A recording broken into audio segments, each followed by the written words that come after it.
오늘 우리의 주체 하나님의 말씀은 잠언 2장입니다. 잠언 2장의 말씀, 지금 구약성경 912면쯤에 있습니다. 잠언 2장 1절부터 22절까지의 말씀을 함께 한 절씩 교독하겠습니다. 내 아들아, 네가 만일 나의 말을 받으며 나의 계명을 네게 간직하며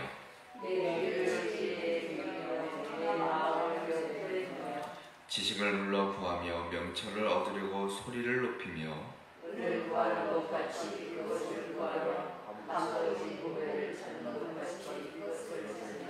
여호와 경외하기를 깨달으며 하나님을 알게 되리니 그래서 여호와는 지혜를 주시며 지식과 명철을 그 입에서 내시며 그는 정직한 자를 위하여 완전한 지혜를 예비하시며 행실이 온전한 자에게 방패가 되시나니 그래서 그는 정의의 길을 구하시며 그의 성도들의 길을 보존하려 하시니라. 그런즉 내가 공의와 정의와 정직 곧 모든 선한 길을 깨달을 것이라. 곧 지혜가 내 마음에 돌아가며 지식이 내 영혼을 즐겁게 할 것이요 근신이 너를 지키며 명철이 너를 보호하여 악한 자의 길과 뼈를 말하는 자에게서 건져내리라.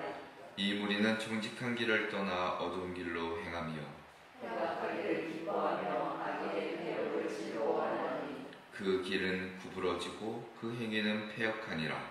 지혜가 또 너를 분야에게서 말려버리는 이방인에게서 구원하니 그는 젊은 시절에 짝을 버리며 그의 하나님의 언약을 잊어버린 자라. 그의 집은 사방으로 그의 길은 소홀로 기울어졌나니 누구든지 그에게로 가는 자는 돌아오지 못하며 또 생명길을 얻지 못하느니라. 지혜가 너를 선한 자의 길로 행하게 하며 또 의인의 길을 지키게 하니 대저 정직한 자는 땅에 거하며 완전한 자는 땅에 남아 있으리라.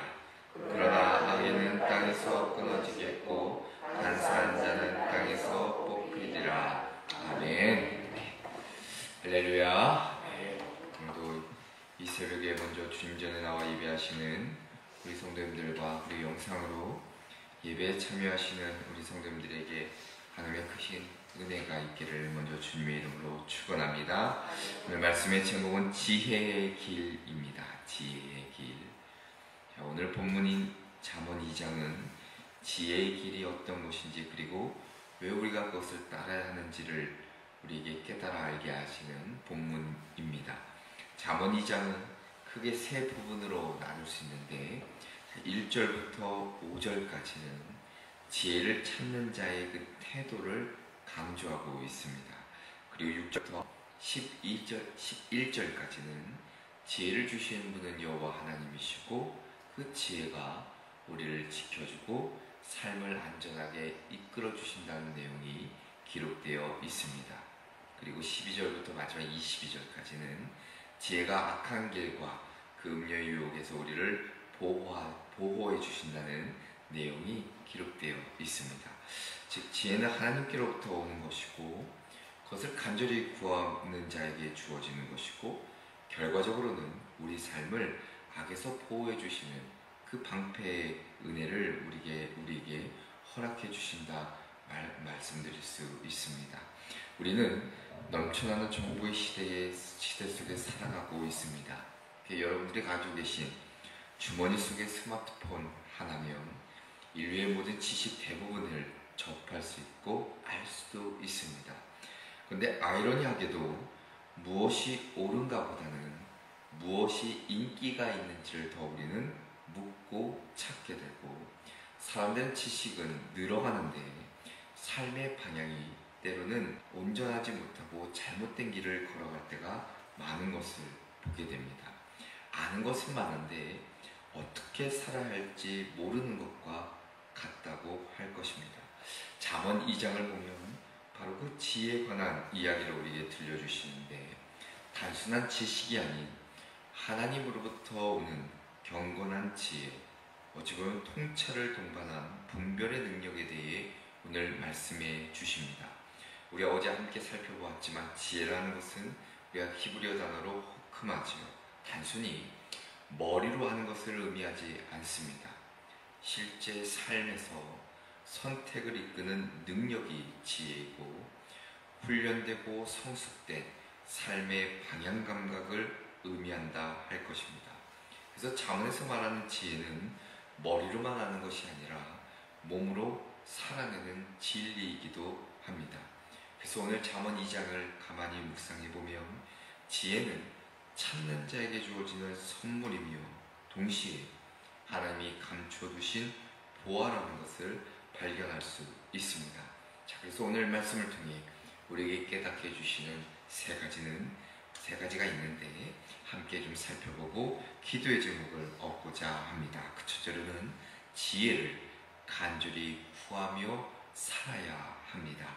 지혜를 간절히 구하며 살아야 합니다.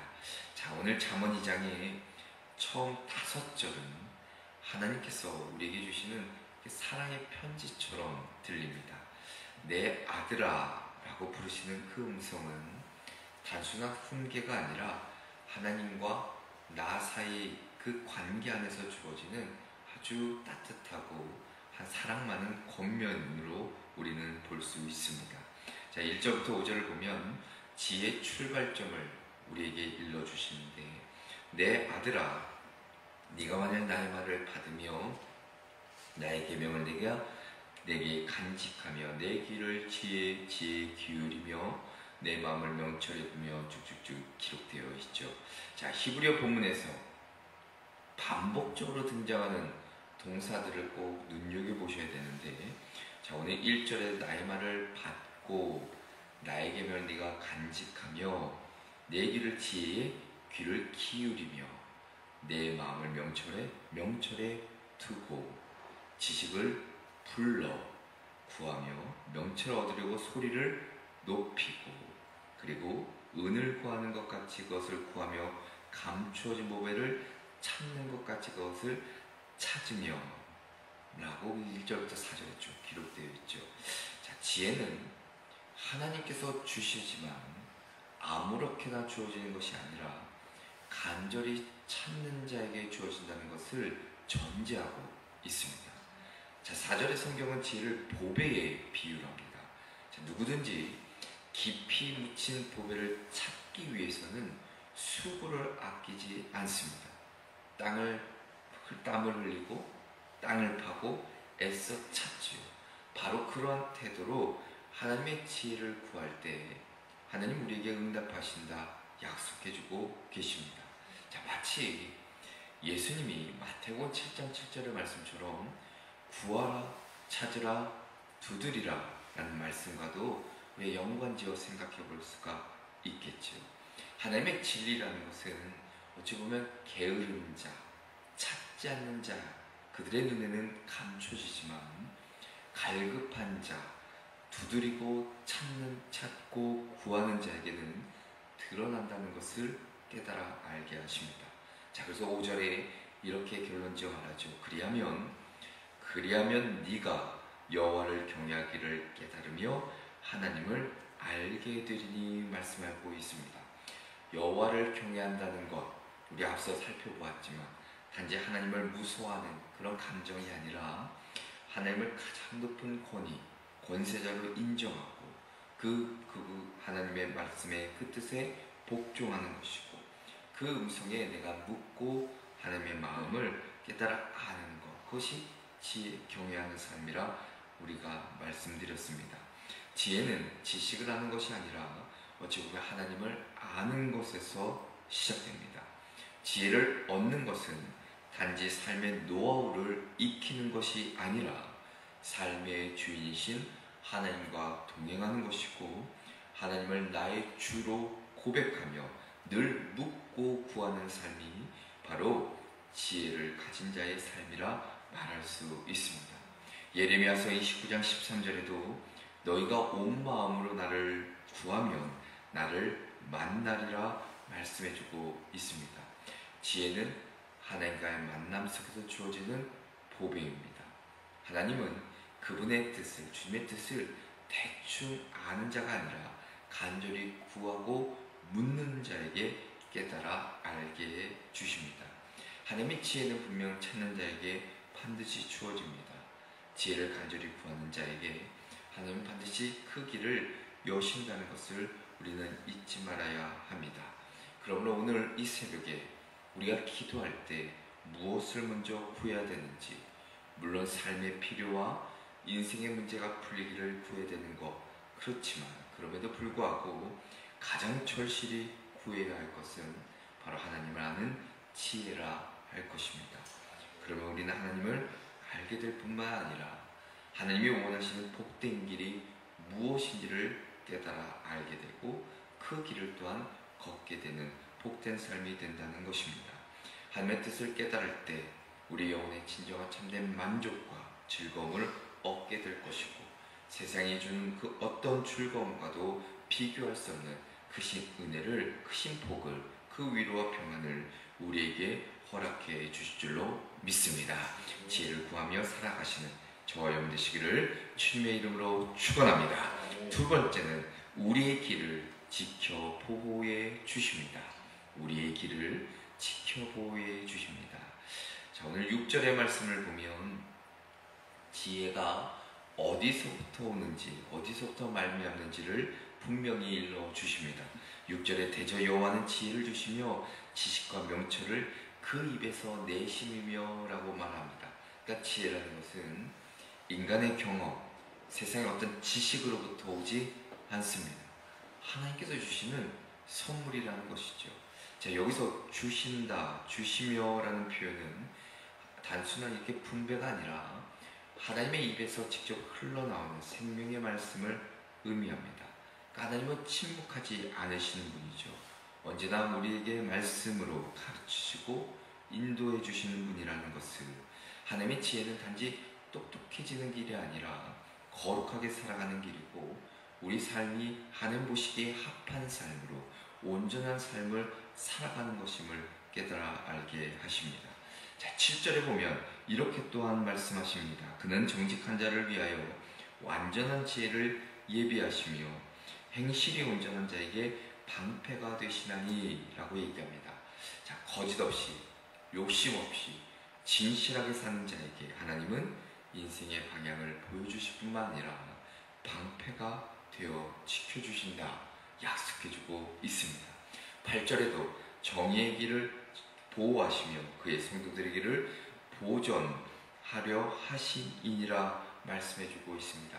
자, 보존하라는 것은 지금 이 감시자가 성벽을 이렇게 지키듯이 끊임없이 살피며 보호하신다는 뜻이 안에 담겨져 있습니다.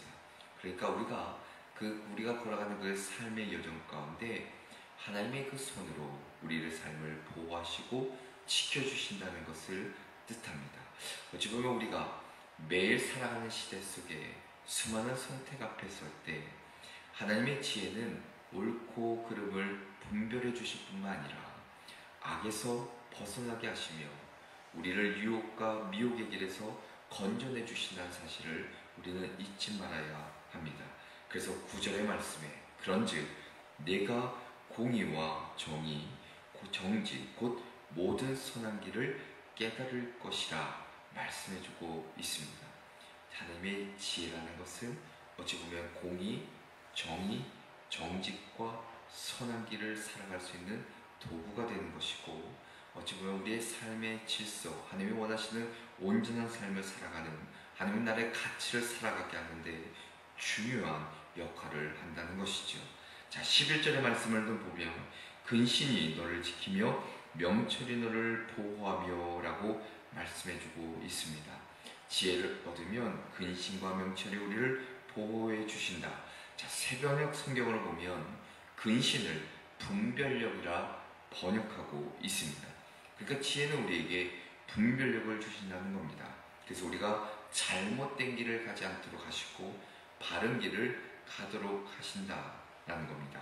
자, 진정한 지혜, 앞서 얘기한 대로 하나님을 경외하는 마음에서 나오는 것이고 그 지혜는 우리를 바른 길로 인도해 주실 뿐만 아니라 우리를 세상의 부패함에서 세상의 수많은 유혹과 그 어려움 속에서 지켜 보호해 주시는 우리의 방패가 되어 주신 분임을 우리는 또한 오늘 말씀을 통해 깨달아 알게 주십니다. 우리에게 다시 한번 그 지혜를 주시는 하나님을 의지하시며 날마다 하나님을 경외함으로 우리의 길을 지키시고 보호하시는 그 은혜가 오늘 우리의 삶 가운데 있게 되기를 주님의 이름으로 축원합니다. 끝으로는 세상의 가치관에서 벗어나게 하십니다. 세상의 가치관에서 벗어나게 하십니다. 자, 16절부터는 유혹의 정점인 음료가 등장합니다. 그래서 이 세상의 가치관이 얼마나 교묘하고 얼마나 치명적인지를 보여주고 있는데, 자, 16절에 보면 지혜가 또 너를 음녀에게서 말로 호리는 이방 계집에게서 구원하리니 라고 말씀하고 있습니다. 자, 음녀라는 것은 단지 성적인 타락만을 말하지 않습니다. 성경에서 음녀는 하나님 외에 다른 대상을 따르는 삶의 태도, 즉 우상 숭배와 아주 밀접한 관련이 있습니다. 이방 여인의 달콤한 말, 부드러운 유혹, 매력적인 외모, 오늘날 세상의 문화, 어떤 성공, 어떤 철학, 사상과 크게 다르지 않습니다. 자, 히브리어로 홀이다라는 말은 미끄러운 말, 혀로 속이다는 뜻인데, 자, 이 말은 지금도 우리 주변에서 반복되는 아주 그럴싸한 말들을 떠올리면 우리는 쉽게 이해할 수 있습니다. 지금 당장 우리에게 신앙보다는 세상적인 성공의 유혹의 말을, 네가 원하는 거 포기하지 말 것을, 야, 희생과 헌신보다는 그래도 네가 원하는 네 삶이 주인이 되어 살아갈 것을, 수많은 메시지들이, 세상적인 메시지들이 결국 하나님이 주시는 참된 기쁨과 만족을 잃어버리게 만들고 세상을 더욱더 따르고 하나님을 등지는 우리의 삶으로 유혹하고 미혹한다는 겁니다. 결국 우리를 속이는 말들의 노예로 전락시킨다는 겁니다. 자, 그런데 하나님의 지혜는 이런 가치관의 그늘에서 우리를 벗어나게 하신다는 겁니다. 자, 20절에 이렇게 결론지어 이야기하는데, 지혜가 너를 선한 자의 길로 행하게 하며 또 의인의 길을 지키게 하리니 말씀하고 있습니다. 자, 행한다, 선한 자들의 길로 행한다 라는 히브리어가 있는데 할라크라는 동사입니다. 이 동사가 단순히 걷는다라는 뜻이 담겨 있을 뿐만 아니라 한 방향으로 일관되게 살아간다라는 뜻도 담겨져 있습니다. 그러니까 세상의 유혹을 일시적으로 피한 것이 아니라 지혜에 뿌리내어 한 방향으로 하나님이 기뻐하시는 삶으로 온전히 방향을 전환해서 일관되게 살아가는 것, 그것이 곧 선한 자들의 길로 행하는 삶이라 말할 수 있습니다. 자, 그리고 마지막 절인 21절과 22절은 이렇게 말씀합니다. 정직한 자는 땅에 거하며 완전한 자는 땅에 남아있으리라. 그러나 악인은 땅에서 끊어지겠고 간사한 자는 땅에서 뽑히리라. 땅이라는 단어를 오늘 강조하고 있는데 하나님의 언약과 그 축복이 머무는 장소입니다. 그러니까 그 말은 즉슨 하나님의 지혜를 따르는 자만이 영원한 하나님의 나라에 속하게 된다는 약속이기도 하고 하나님의 언약과 축복을 누리며 살아갈 수 있다는 것을 우리에게 말씀해주고 있습니다. 자, 오늘도 우리는 세상의 선택의 길목에 늘 서 있습니다. 세상의 말과 하나님의 말씀 사이에서 우리는 무엇을 따르며 살아가야 될지, 다시 한번 오늘 말씀을 통해 우리에게 깨닫게 하셔 주시는 것은 세상의 수많은 유혹과 미혹의 소리들, 세상의 사상과 때로는 우리를 넘어뜨리는 수많은 영적인 도전 속에서도 하나님의 지혜를 간절히 구하고 그 지혜로 말미암아 주시는 분별력과 통찰력을 가지고 세상에서 하나님 마음에 합한 삶을 살아내는 것이 바로 지혜로운 삶을 살아내는 것이고, 그것이 지혜의 길임을 우리에게 다시금 깨닫게 해 주십니다. 이 지혜를 오늘 이 새벽에 간절히 기도하시는 저와 영원 되시기를 주님의 이름으로 축원합니다. 기도하겠습니다. 우리의 지혜자가 되시며 길이 되어주시는 하나님 아버지, 세상의 수많은 말과 생각 속에서도 참된 길이 무엇인지 몰라 방황하던 우리에게 하나님의 지혜를 통해 우리의 삶의 방향을 또한 깨달아 알게 하여 주시고, 세상의 수많은 유혹과 미혹 속에서도 넘어지지 않도록 우리의 삶을 인도하여 주시옵소서. 우리의 마음이, 우리의 생각이 세상의 가치가 아닌 하나님의 말씀으로 채워지게 하여 주시고, 지혜를 더욱더 구하여 우리의 삶이 늘 하나님의 보호하심과 지키심 가운데 살아갈 수 있도록 인도하여 주시옵소서. 도우실 줄 믿고 주 예수 그리스도의 이름으로 기도합니다. 아멘.